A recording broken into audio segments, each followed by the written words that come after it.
สวัสดีค่ะก็กลับมาช่องรักสุขภาพอีกแล้วนะคะช่องของคนรักสุขภาพค่ะวันนี้เอาเมนูอาหารจานเดียวแบบง่ายๆกันมาฝากอีกแล้วนะคะกับข้าวมันไก่แบบคลีนกันนะคะเหมาะสำหรับคนลดน้ำหนักเป็นอย่างยิ่งค่ะซึ่งวันนี้นะคะเรามาพร้อมกับน้ำจิ้มนะคะที่เป็นซีอิ๊วดำนะคะซึ่งวิธีการทำไม่ยากเลยแค่มีหม้อหุงข้าวใบเดียวก็ทำได้แล้วค่ะเราไปเริ่มลงมือทำกันเลยค่ะ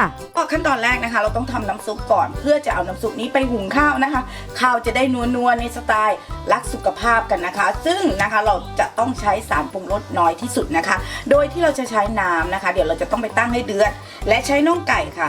น่องไก่นี้นะคะแนะนำว่าให้เอาหนังออกให้หมดนะคะเป็นน่องไก่ลักษณะอย่างนี้นะคะเดี๋ยวเราไปตั้งน้ำให้เดือดกันก่อนค่ะหลังจากนั้นนะคะเราจะตั้งน้ำให้เดือดกันนะคะรอน้ำเดือดแล้วถึงจะใส่ไก่นะเพื่อที่จะได้น้ำซุปนะคะที่ใส่ค่ะทีนี้นะคะเราก็ใส่ไก่ลงไปต้มไม่ต้องไก่ถึงขนาดซุปก็ได้เนาะนะคะรอให้น้ำมันนั่นหน่อยขดลงไปนิดนึงนะคะทีนี้นะคะเราก็ต้มให้เดือดอีกรอบหนึ่งนะคะ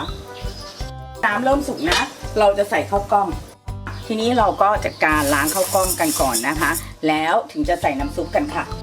ะทีนี้เราก็จะใส่ข้าวกล้องน้ำซุปนะคะเพื่อเพิ่มความนัวนะใส่น้ำซุปไปนะคะพอ10 นาทีผ่านไปนะคะให้เราใส่รากผักชีนะคะให้เราใส่รากผักชีลงไปนะคะแล้วก็ขิงนะคะประมาณ3 อันนะ3 แว่นนะค่ะและทีนี้นะอีกขั้นตอนหนึ่งก็คือใส่ในส่วนของไก่นะคะที่เราต้มเมื่อกี้นิดนึงนะจากนั้นนะคะเราก็ใส่ไก่ลงไปปิดฝานะคะแล้วก็หุงข้าวตามปกติกันนะคะเดี๋ยวเราไปหุงกันค่ะเราก็จะใช้สารแทนความหวานนะคะตามด้วยเต้าเจี้ยวคีโตนะคะและตามด้วยน้ำซุปนะคะที่เราต้มไว้เมื่อกี้นะคะนิดหนึ่งนะคะหลังจากนั้นคนส่วนผสมให้เข้ากันเลยจ้าคนเลยค่ะ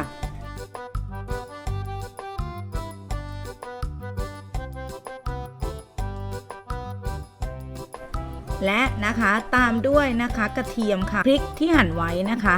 และสุดท้ายขิงเลยค่ะขิงใส่เยอะๆเลยนะคะขิงนะคะใส่ตามชอบได้เลยนะคะหลังจากนั้นค่ะใส่ซีอิ๊วดำลงไปค่ะคนส่วนผสมให้เข้ากันนะคะตามด้วยมะนา